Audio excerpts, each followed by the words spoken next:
하나님께 기억되는 한 사람이 됩시다라는 제목을 가지고 하나님의 말씀을 서로 은혜 받으려고 합니다. 따라합시다. 하나님께 기억되는 한 사람이 됩시다. 사람마다 다들 기억이 있어요. 그 사람을 생각하면 그 사람이 어떤 사람이다, 이런 기억을 가지고 있죠. 이미 하나님의 나라에 가신 분들도 또 기억되어지기도 합니다. 이제 추수감사 주일이 몇 주 후면 돌아오는데, 추수감사 주일이 되면 꼭 기억나는 분이 제가 있어요. 우리 엄순남 집사님이라고, 기억하실란가 모르겠어요. 교회에 이렇게 오실 때마다 제 손을 꼭 붙잡고, 그리고 늘 이제 우셨던 분이세요. 그리고 춤을 추시면서도 이렇게 우시는 건지 우는 건지, 어느 날 이제 교회에서 자기가 와서 그렇게 푼수짓을 한다고 그러면서 우시면서 그런 이야기 하시더라고요. 젊었을 때 살아온 삶에 대해서 쭉 이야기하시면서, 교회에 와서라도 내가 이렇게 춤추니까, 속없이 그렇게 춤추고 웃고 사니까 오늘 살 수 있다, 그런 이야기를 하셨어요. 추수감사 주일이 되면 늘 추수감사 주일날 이렇게 하나님 제단에다가 드린다고 무도 이렇게 해놓으시고, 또 고추도 제일 좋은 것만 골라가지고 실로 이렇게, 명주실로 이렇게 묶어가지고 주렁주렁 매달아 놓으시고, 추수감사 주일만 오기를 그렇게 기다리셨어요. 무엇을 하는 것보다는 자신이 하나님 앞에 기쁨이 된다는 그런 기억을 가지고 계셨던 것 같아요. 여러분은 누군가에게 어떤 기억으로 남을 것 같습니까? 5살짜리 아이에게 어떤 사람으로 기억되는지 원하는가 물어봤어요. 씩씩한 사람으로 기억하고 싶다. 7살은 귀여운 사람, 10살은 착한 사람, 17살은 성실한 사람. 20살짜리 아이들에게 물어봤는데, 아마 그 시기가 변하는 시기이기 때문에 그런 답을 했던 것 같아요. 대부분 생각을 안 해봤다. 20살짜리 아이들의 답이에요. 50살은 다음에 또 보고 싶은 사람이 되고 싶다. 아마 50살은 새로운 사람을 만나고, 또 새로운 사람들을 또 이렇게 사귀는, 그러면서 또 과거의 사람들을 잊혀져가는 그런 시기인 것 같아요. 70살 되신 분들에게 물었어요. 그러니까 70살 되신 분들은 그렇게 기억되고 싶대요. 괜찮은 사람으로 기억되고 싶다. 뭔가 저 사람은 괜찮다, 이렇게 인정받기가 70살 되면 힘들다는 거죠. 죽기 전에 뭔가 이 사람은 정말로 잘 살았다, 이렇게 인정받기가 힘든 삶이 점점 이제 마지막에 다다르면 온다는 거예요. 여러분은 하나님께 어떤 사람으로 기억되고 싶습니까? 기억될 것 같습니까? 성경은 하나님과 하나님의 사람들에 관한 기억의 이야기입니다. 성경은 그것을 기록으로 조명하고 있고, 또 그 기억을 우리의 기억으로 만들어가면서 우리가 하나님께 귀한 자로 기억되어지기를 원하고 있는 것을 볼 수 있습니다. 오늘 성경에도 하나님께 귀하게 기억되어지기를 원하는 사람이 있어요. 이 사람의 내용을 쭉 이 13장에 읽어보면 기억해 달라는 단어가 3번 반복되어서 나오는 것을 볼 수가 있습니다. 그 사람은 예루살렘의 총독이었던 느헤미야입니다. 느헤미야 세일을 지금 계속 주일날 강의를 해오는데, 마지막 부분을 지금 우리가 보고 있습니다. 느헤미야의 마지막 부분에 느헤미야가 간절히 원했던 건 뭐냐면, 하나님께 귀한 자로 기억되어지기를 간절히 바라는 것을 볼 수가 있습니다. 우리도 이 땅에 살면서 그런 기억되어지는 삶, 하나님께 인정받는 삶, 하나님께서 원하시는 삶을 살아왔던 삶, 그런 삶으로 기억되어질 수 있기를 소원합니다. 느헤미야는 자기가 자신의 인생을 지금 정리하면서 세 가지로 기억되어지기를 원하고 있어요. 우리도 신앙생활하면서 반드시 이것은 하나님 앞에 그런 소원을 가지고 살아야 될 것입니다. 첫 번째는 그는 하나님의 직분자로서 선한 직분자, 하나님의 성전을 회복한 자, 하나님을 위해서 일하는 자로 기억되어지기를 원하고 있는 걸 볼 수가 있습니다. 저는 여러분이 이왕 신앙생활 할 것이면 하나님 앞에 정말 충성스러운 일꾼, 선한 직분자로 기억되어지시기를 소원합니다. 따라합시다. 선한 직분자로 기억됩시다. 복음서에 보면 최악의 인물이라고 찍으라 하면 주일 학생들도 이 사람이다 말할 수 있는 사람이 있어요. 누구냐면 가룟 유다입니다. 가룟 유다는 그렇게 막 여기저기 부각된 인물이 아니에요. 그런데 가룟 유다는 딱 두 사건에서 부각됩니다. 한 사건은 예수님 팔아먹는 사건이요, 또 한 사건은 이 요한복음 12장에서 향유 사건에서 그 모습이 드러납니다. 다른 데서는 그래도 이제 두각적으로 그 속 끝까지 보이지는 않는데 여기에서 속 끝까지 보이는 사건이 나타납니다. 베다니 문둥이 시몬의 집에서, 아마 이 문둥이 집이라는 그런 거 보니까 나병 환자였던 것 같아요. 예수님께서 치료해 주시니까 감사해서 잔치를 열었어요. 잔치 여는 중에 한 여인이 와서 향유를 깨트려서 예수님 발에 붓고 자기 머리로 닦는 사건이 나타납니다. 다른 사람은 값을 정확히 측정을 못하는 상황에서 가룟 유다는 그것이 얼마나 귀한 이 것인지를 드러냅니다. 아마 제자들도 수군수군 했던 것 같아요.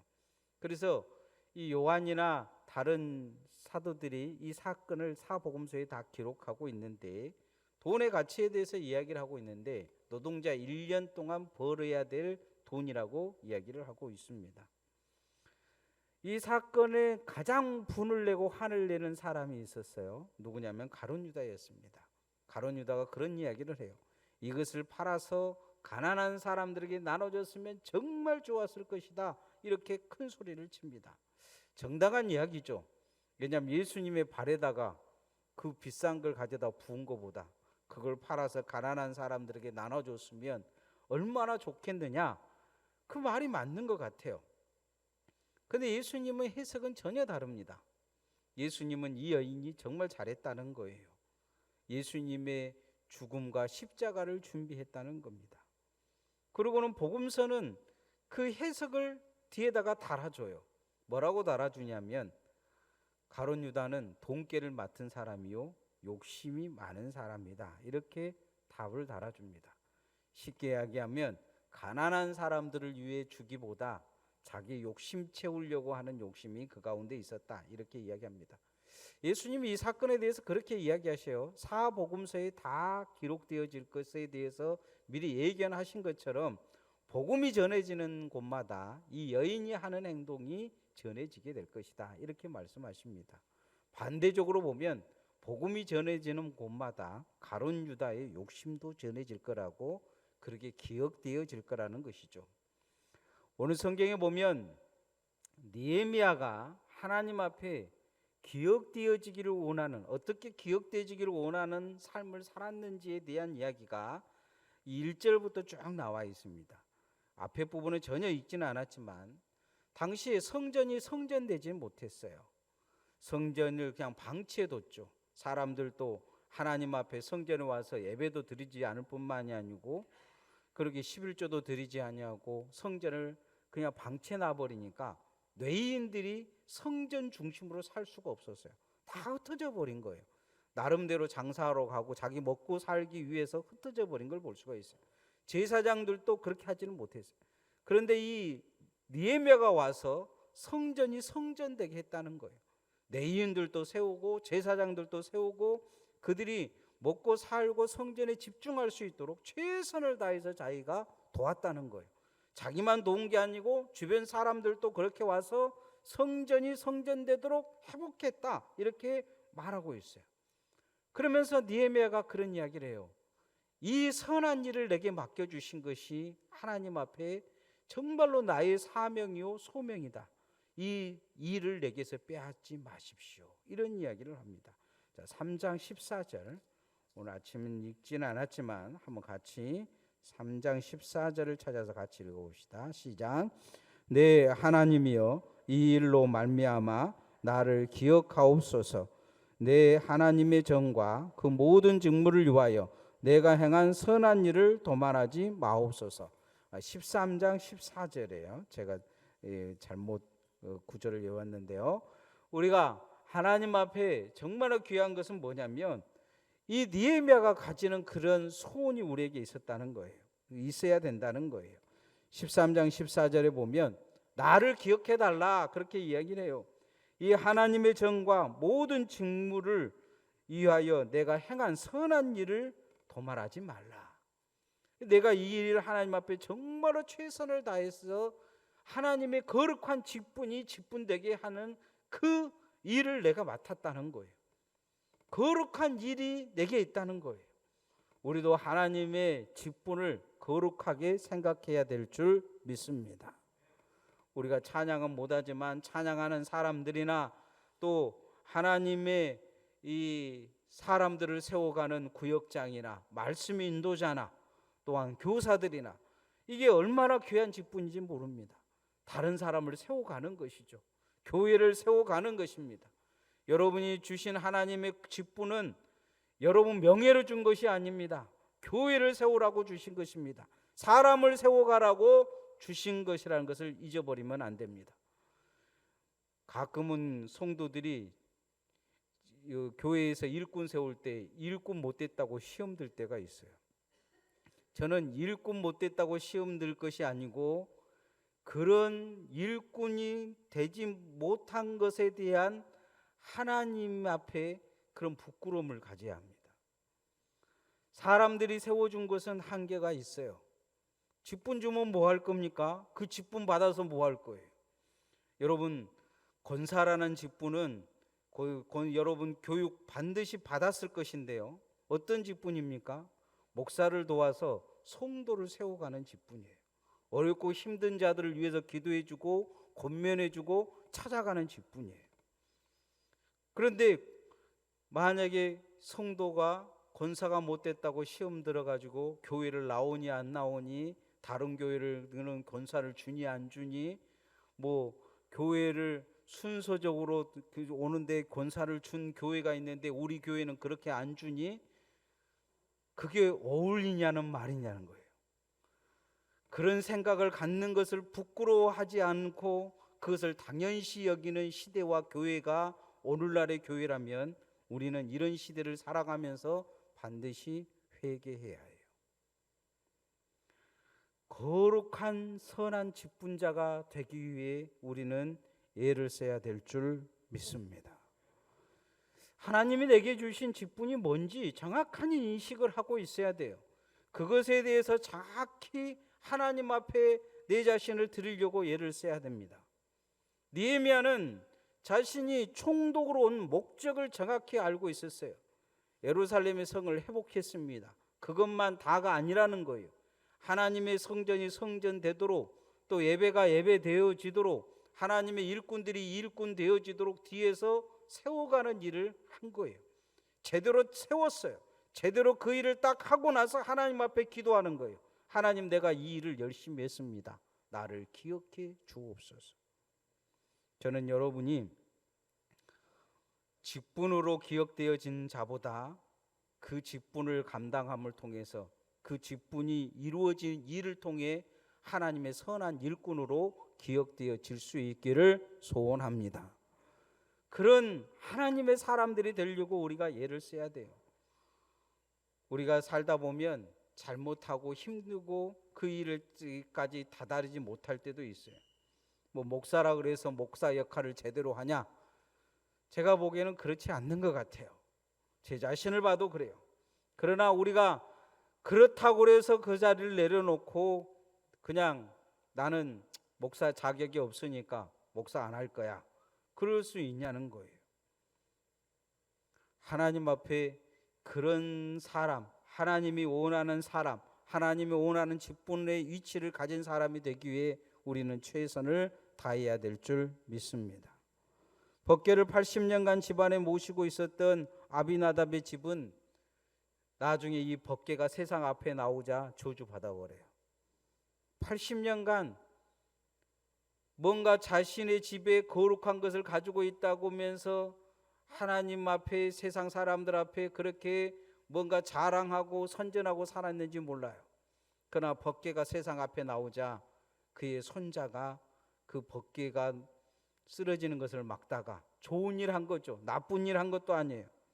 그런데 그 자리에서 직사해 버립니다. 이 법궤가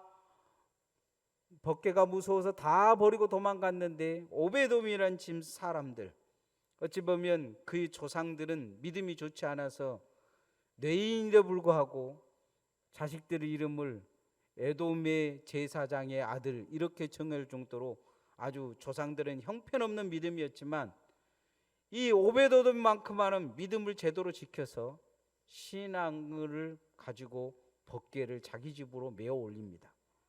하나님 어떻게 섬겨야 될지 모르는데 하나님 제대로 섬기는 방법을 아는 이 사람은 3개월만 복을 받아요. 3개월간 복을 받아요. 얼마나 큰 복을 받았는지 다윗에게 귀에도 들어가고 소문이 나서 법궤를 다시 다윗성으로 옮기려고 다윗이 시도하는 모습을 볼 수가 있습니다. 거룩한 직분은 거룩하게 어떻게 일을 해야 되고 어떻게 살아야 되고 어떻게 하나님 앞에 서야 되는지를 알아가고 그것을 행해가는 삶에서 나타납니다. 저는 여러분의 삶이 이 오베도돔 집 같은 복이 있기를 소원합니다. 하나님의 직분은 거룩한 것뿐만 아니고 복을 받을 수 있는 통로입니다. 그래서 여러분이 하나님 앞에 이왕 하나님의 일을 할 것이라면 선한 일을 감당하고 선한 사람으로 설 수 있기를 소원합니다.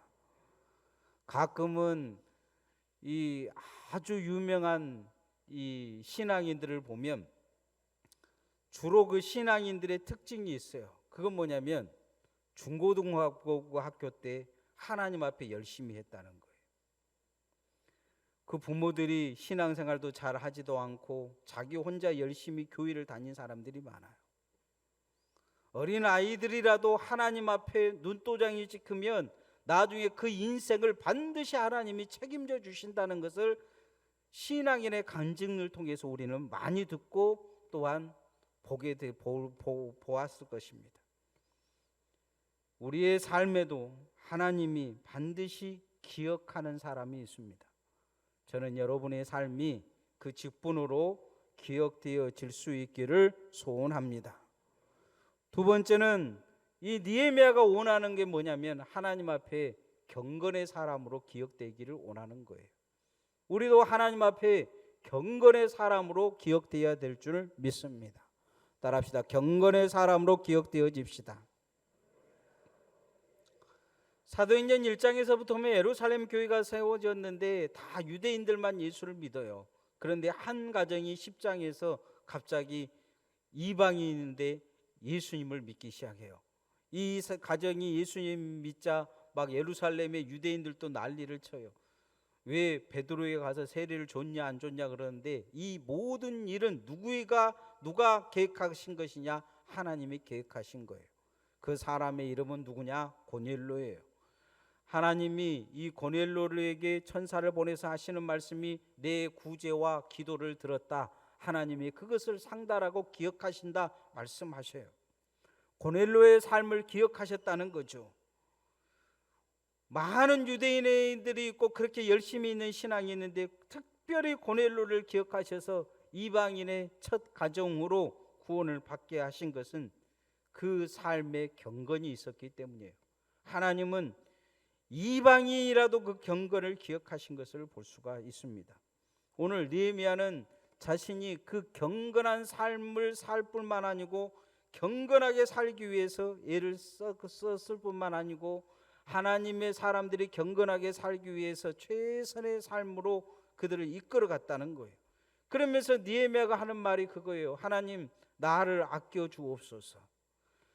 자신이 아낌을 받아야 될 이유가 어디에 있느냐? 자신이 잠깐 이 바벨론을 비우고 나타나니까 다른 사람들이 안식일을 안 지키고 안식일 날 장사하고 안식일 날 성문 열어놓고 옛날로 돌아가 버리더라는 거예요.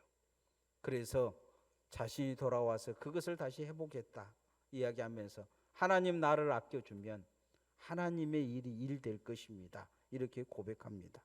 13장 22절 말씀 한번 같이 읽어보십시다. 시작. 내가 또 내 사람들에게 몸을 정결하게 하고 와서 성문을 지켜서 안식일을 거룩하게 하라 하였느니라. 내 하나님이여 나를 위하여 이 일도 기억하옵시고 주의 크신 은혜대로 나를 아끼시옵소서. 하나님 앞에 자신을 아껴달라, 하나님 앞에 자신을 기억해달라, 그렇게 이야기를 합니다. 이유는 하나님, 내가 이 삶에서 경건의 기준으로 살고 있습니다. 내가 경건의 기준입니다. 하나님, 내가 이 경건의 기준으로 경건의 대열을 맞추겠습니다. 이렇게 고백하고 있는 걸 볼 수가 있습니다. 우리가 중고등학교 때 그 교련 수업을 하게 되면 딱 한 사람을 세워가지고 기준하지 않습니까? 유격 훈련을 받아도 기준해요. 한 사람이 기준을 서주면 그 대열을 맞출 수가 있습니다. 양팔 간격으로 하든지 뭐 반팔 간격으로 하든지 기준을 맞출 수가 있어요. 오늘날 세상에 보면 세상이 혼란하다, 세상이 시끄럽다, 그렇게 이야기를 합니다. 이유는 기준될 사람들이 기준되지 못하기 때문이죠. 교회도 마찬가지예요. 그런데 우리가 세상이 그렇다고 할 것이 아니고 내가 기준되어지면 됩니다. 내가 예배의 기준이 되어지면 됩니다. 내가 기도하는 삶의 기준이 되어지면 됩니다. 내가 하나님의 말씀을 실천하고 말씀대로 살아가며 말씀을 묵상하는 기준이 되어지면 됩니다. 우리는 지금까지 다른 사람들이 기준도 되지 못하고 똑바로 서지 못한다고 손가락질하고 살았는지 모릅니다. 자신은 기준될 생각이 없는 것이죠. 하나님 앞에 경건의 기준이 되어지시기를 소원합니다. 특별히 직분자들은 예배의 기준이 되어져야 됩니다. 말씀의 기준이 되어져야 됩니다. 여러분을 직분으로 세운 것은 여러분이 교회를 흐트라고 세운 것이 아닙니다. 하나님의 말씀의 기준으로 서서 기준자가 되어라고 세운 것입니다. 남이 기준자가 되지 못했다고 손가락질하게 하시고 여러분이 서 있는 자리에서 제대로 경건의 기준이 되어지시기를 소원합니다. 그러면 하나님의 축복의 기준이 될 줄 믿습니다. 마지막으로 느헤미야는 그렇게 이야기합니다. 내가 하나님 말씀의 파수꾼으로 끝까지 서게 하소서. 따라합시다. 말씀의 파수꾼이 되게 하소서.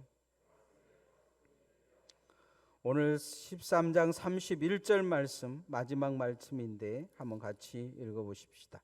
시작. 또 정한 기한에 나무와 처음 익은 것을 드리게 하였사오니 내 하나님이여 나를 기억하사 복을 주옵소서. 나를 기억하사 복을 달라고 이야기합니다. 이 말씀을, 이 기도를 하기 전에 그 뒷 배경은 그런 내용이에요.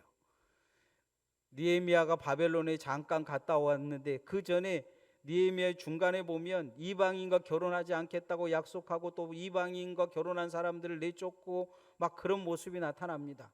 그렇게 막 결단하고 막 도장 찍고 절대로 안 하겠다고 그렇게 막 서로 서약하고 약속하고 그렇게 했는데 느헤미야가 잠깐 몇 년, 2, 3년 바벨론 갔다 와서 다시 총독으로 다시 돌아왔는데 돌아와 보니까 옛날같이 다시 똑같이 이방인들하고 결혼하고 이방인들하고 살고 또 성전도 다 무너지고 이렇게 살았다는 거예요. 느헤미야가 하나님 앞에 그 약속했던 것을 다시 기억하면서 끊을 것은 끊자, 그러면서 신앙의 경건의 기준으로 그들을 돌이키면서 하나님 앞에 최선의 삶을 살려고 애를 쓰는 모습이 나타납니다. 다시 말하면 느헤미야가 그런 것은 무엇 때문이냐? 하나님의 말씀이 그렇게 살아라고 말씀하고 있기 때문입니다. 내 생각이 아니라는 거예요. 내가 원하는 것이 아니라는 것입니다. 신앙이라면 하나님의 말씀으로 살아야 되는데 하나님의 말씀으로 돌아가자고 이야기하고 있는 거예요. 그리고는 하나님의 말씀으로 돌아가도록 그 예루살렘의 모든 사람들을 하나님의 말씀의 삶으로 이끌어 갔다는 거예요. 말씀의 파수꾼이 되었다는 거죠. 성도는 이 땅에서 하나님의 말씀의 파수꾼으로 살아야 될 줄 믿습니다. 그게 아주 중요합니다. 이 땅에 살면서 우리가 정말로 가져야 될 건 뭐냐? 내가 하나님의 말씀으로 살려고 예를 써야 된다는 거예요. 오늘날에 보면 성도들이나 목사들이나 말씀은 그 말씀이고 삶은 삶이고 이렇게 이야기를 해요. 여러분, 동성애 법에 대해서 기독교인들도 70%를 찬성하고 있어요. 하나님의 말씀은 말씀이고 세상에 이제 살아가는 법은 살아가는 법이라는 거예요. 그거 좀 인정해 주면 뭐 어쩌냐는 거예요. 그러면 성경에 까만 펜 가지고 그런 부분은 다 지워버려야 돼요. 그런 곳에서 안에서는 그 말씀을 전할 때는 아멘하고 생각은 따로 가지면 안 되는 것이죠. 우리가 이 땅에 정말 중요한 것이 있는데 그건 뭐냐면 하나님의 말씀으로 사는 거예요. 말씀의 파수꾼이 돼야 돼요. 어떻게든지 하나님의 말씀은 말씀으로 지켜져야 돼요. 하나님의 말씀이 세상의 법으로 바뀌어서는 안 돼요. 세상 법은 어떻게 바뀌든지 중요한 것은 그리스도인들의 생각과 사상과 신앙의 정신은 바뀌면 안 돼요. 거기에는 하나님의 말씀이 있어야 해요. 우리가 이 땅에 살면서 귀하게 살아야 될 것은 하나님의 말씀으로 사는 삶으로 기억되어 하나님의 말씀에 복을 받는 성도들 되어지시기를 소원합니다. 이제 말씀의 결론을 맺으면 느헤미야서의 끝장에 느헤미야가 원하는 게 있어요. 그건 뭐냐면 하나님께 기억되어지는 사람이라는 거예요. 누구나 하나님께 기억되어질 거예요. 어떤 사람은 어떤 모양으로 또 어떤 사람은 축복의 사람으로 기억되어질 것입니다. 느헤미야는 세 가지로 기억되어지기를 원해요. 첫 번째는 선한 직분자로 경건의 기준으로 말씀의 파수꾼으로 기억되어지기를 원합니다. 우리도 그런 소원이 있어야 될 것입니다. 이 땅에 하나님이 주신 직분 잘 감당해서 그 직분이 복이 되어지기를 소원합니다. 그 직분이 경건의 기준이 되어지기를 소원합니다. 그 직분이 그 사람이 있음을 통해서 하나님의 말씀의 성벽이 무너지지 아니하고 굳건히 지켜지며 사단의 세력이 벌벌 떠는 하나님의 종들 되어지시기를 소원합니다. 찬양하십시다.